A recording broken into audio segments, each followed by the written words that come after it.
প্রতিবারের মতো এবারও হচ্ছে আমারও ঈদের আগে টুকটাক কিছু কাজ থাকে। সো সব কাজ কমপ্লিট করার পর একেবারে লাস্ট দিনে যেদিন কাজ করতে বাইরে গিয়েছিলাম সেই দিন তো দেখতেই পেলাম আমাদের এরিয়াতে কিন্তু সুন্দর একটা বড় সড়ো গরুর হাট বসেছিল। আর এত এত গরু এখানে যা দেখে শেষ করার মতো না। তো দেখতেই পাচ্ছেন আমি কিন্তু রিক্সা দিয়ে যাচ্ছি, তারপরেও এত এত গরু।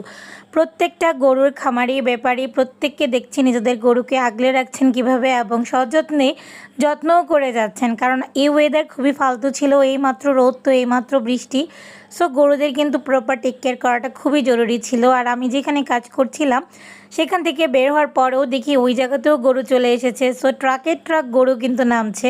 তাই আমার কিন্তু কষ্ট করে গরুর হাটে যেতে হয় না। আমার বাসার সামনে থেকে শুরু করে একদম মেইন রোড পর্যন্ত কচুক্ষেত বাজার পর্যন্ত এই গরুর হাটটা বসেছে। সত্যি বলতে আমার গরু দেখতে অনেক ভালো লাগে। অনেকেই নাক ছিটকায় গরুর গন্ধ, গোবরের গন্ধ, কিন্তু কুরবানি ঈদ মানে আমার কাছে মনে হয় গরুর এই গন্ধটাই।